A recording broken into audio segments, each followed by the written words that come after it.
Peter Schiff Show.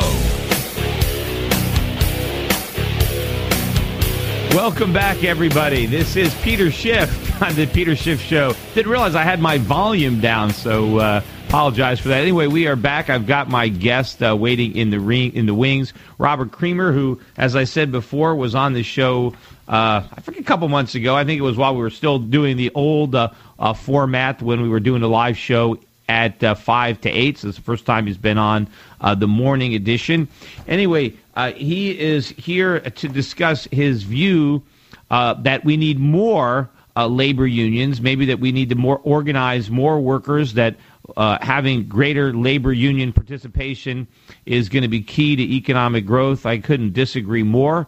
I think labor unions have been a very negative factor for the U.S. economy. They've been responsible for destruction of many industries, and it's the reason that we have high unemployment and uncompetitive manufacturers. One of the reasons is because of the power of the unions. In fact, the unions have destroyed many of the industries that they most dominated. The reason that unions are still so abundant in government is because they haven't been able to destroy the governments, because the governments just keep raising taxes and borrowing money to give in to the union demands. And now many of the states find themselves teetering on the edge of bankruptcy because they have been giving in to unions all along. Anyway, is Robert Creamer online? I certainly am, Peter, right here. All right. Well, anyway, make your case. Why do we need more labor unions?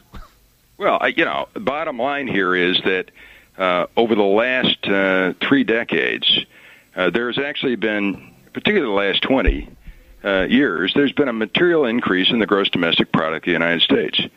But the incomes of average people, everyday Americans, has not grown. In fact, it has actually stagnated and shrunk. Oh, yeah, I agree with that. But it's not because we don't have enough labor unions. And, in fact, I don't think the real GDP is growing. I think what's happening in the U.S. is that our money is losing value. And so it looks like the economy is growing because we have a lot of inflation, but it's not real economic growth. If we had genuine economic growth, you would be seeing these increasing real wages. Well, actually not. I mean, all of that growth has gone to the top 2% of the population. And it's gone to the top 2% of the population because, in large measure, because the rights to collectively bargain about wages has materially diminished in the economy, throughout the economy. The middle class has as its principal advocate collective bargaining, because left to its own devices without collective bargaining, the competitive market doesn't assure the widely diffused distribution of the benefits of the economy. And if that happens, yes, it does. If there is a substantial increase in productivity, as there has been over the last 2 decades. No, there hasn't. The government is lying about the productivity gains. There isn't real productivity. The numbers from the government are just lies about productivity. It's the result of the way that they keep track of the statistics. What happens is, if you fire your U.S. workers and you import stuff that you used to make, it makes it look like productivity has increased, but it hasn't. The trade deficit has increased. We've replaced foreign labor with American labor. The only way to get wages up is to get real labor productivity up, but that's not what's happening. I agree with you that workers are not benefiting from the economic growth because it doesn't really exist. Yes, there are some people who are benefiting. See, what's happened is the Fed keeps interest rates too low, and so instead of growing the economy, all we do is speculate. And yes, we are rewarding the bankers and the financiers and people on Wall Street, but that's not because we don't have enough unions. That's because the Federal Reserve is creating too much money. Unions are part of the reason that so many U.S. businesses are not competitive, and one of the reasons that so many jobs are going abroad is because they don't have the labor unions that are driving up production costs. Look, Peter, you got to let me make my case here, my friend. The bottom line here is that between, just as an example, in the years before the Great Recession, we had increases in productivity in the ranges of 3.5-4% per year. Yeah, and but that we was didn't. Because we that have, wasn't that's real because productivity. We have increased automation of production. No, we didn't produce more. See, if we were giving better tools to our workers, automation makes wages go up. That's right. Those are, but we're not producing more with less. We're producing less with less. We're importing.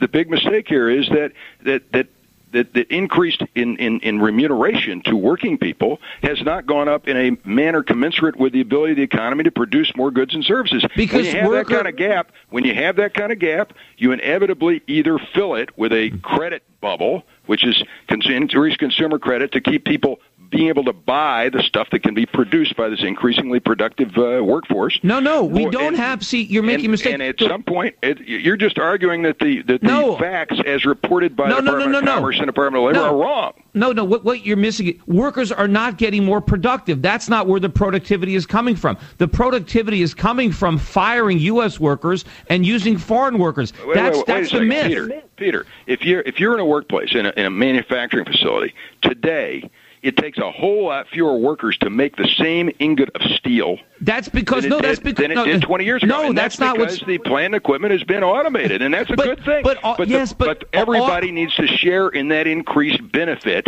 Not just the top 2% of the population. They do. Let me explain to you what's really happening with these statistics, because that's where you're wrong. What happens is, let's say I'm a U.S. company and I had American workers that were making a particular part of a machine, and now I fire all those U.S. workers, and instead I import that component. Now what happens is I have fewer workers, so it looks like my labor productivity has gone up because I'm producing the same amount of stuff with fewer workers, but it hasn't really gone up. It's because the work is being done abroad.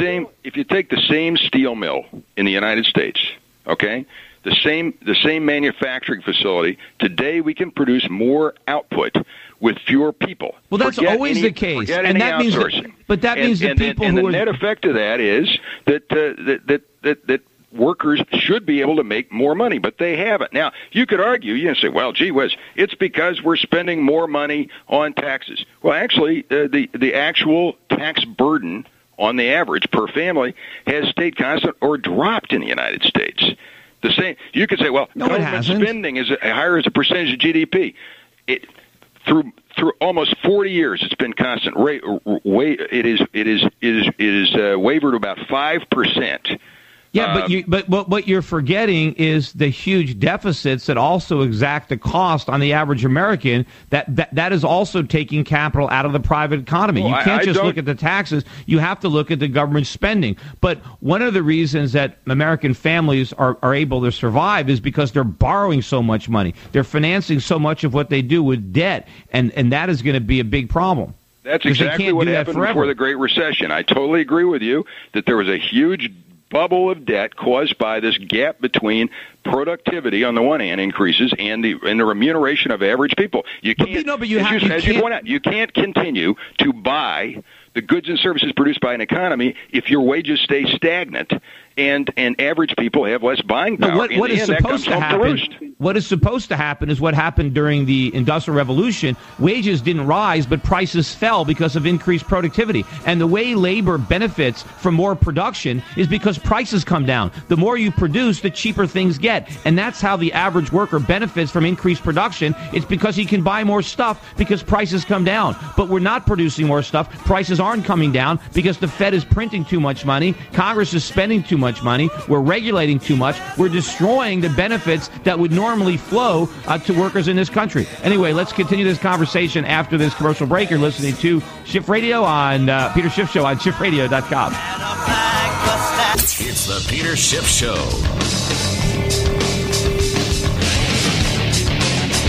Welcome back, everybody. This is Peter Schiff, and with me, Robert Creamer, and we're having a discussion about unions. You know, one of the big problems, I guess, is Robert Creamer is blaming the fact that, we've had all this economic growth and all these increases in productivity, and it hasn't benefited average workers because they're not unionized and the unions aren't making sure that they get their share of the pie of all this economic growth. My point is that there's no growth, there's no bigger pie to split up, that the growth is an illusion, that the productivity is an illusion. It's created by inflation, it's created by government statisticians, and so the reason that workers aren't benefiting because there's nothing to benefit from.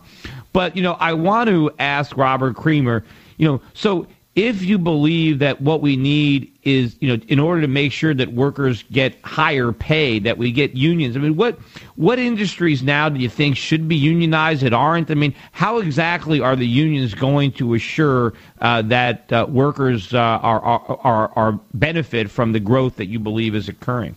Well, first, Peter, in the 20 years before the Great Recession, the 10 years, I'm sorry, our total gross domestic product, adjusted for inflation, went up about 20%. Yes, but the inflation numbers. Hold on, again. Adjusted for inflation. Yes, but the inflation numbers that you're adjusting it for are the government numbers that understate inflation. My point is that the growth is not real. This is not economic growth because we're producing more.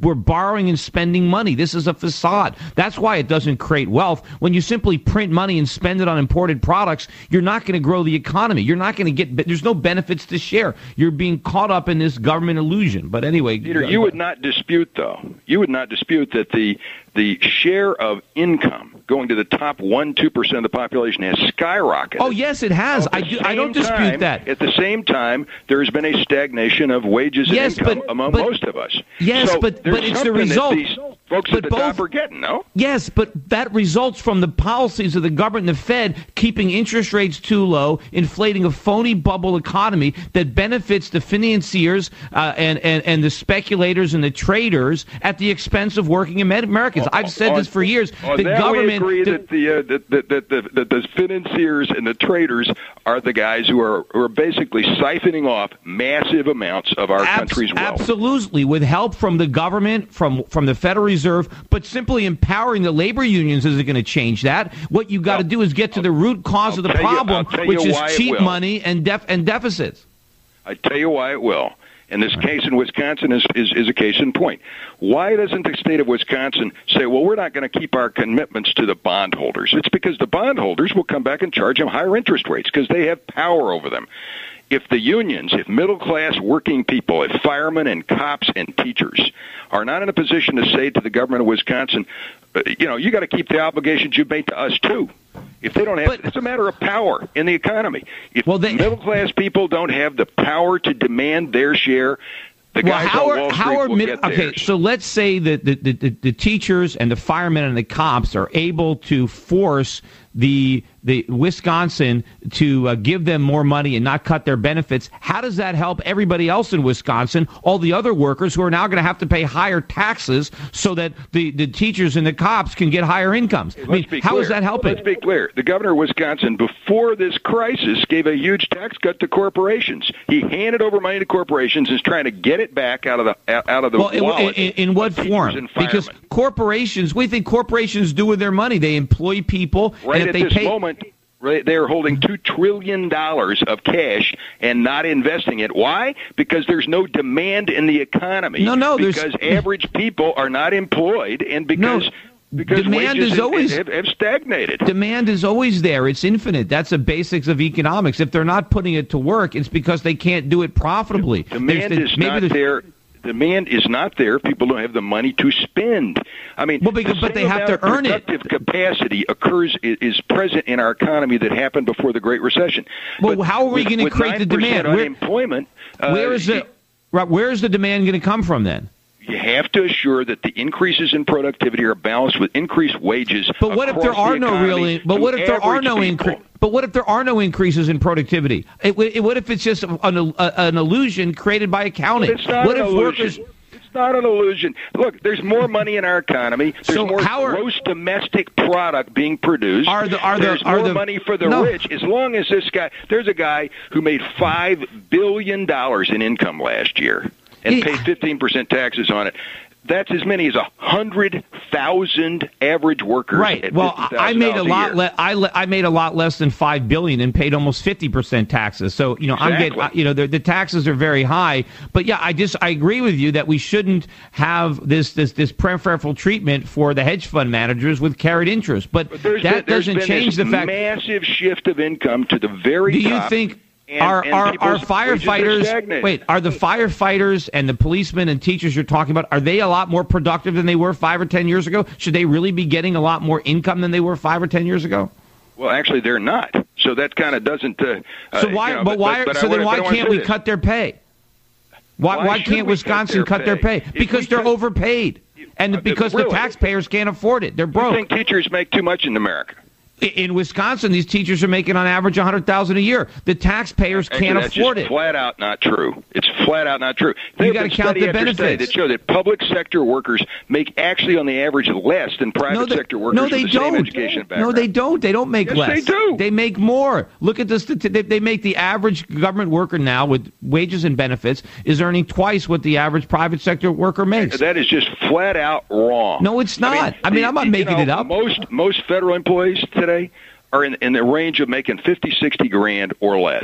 But first of all, that's still more than the average worker makes. But you got to look at family income is about $50,000. But you're talking about individual income, not family. Now you just went from individual to family. So what if you got two people working for the government in the same family? That's $100 grand. But you're not counting their health care benefits, their retirement benefits, and when you look at teachers only work 9 months. Should not be able to have health care benefits.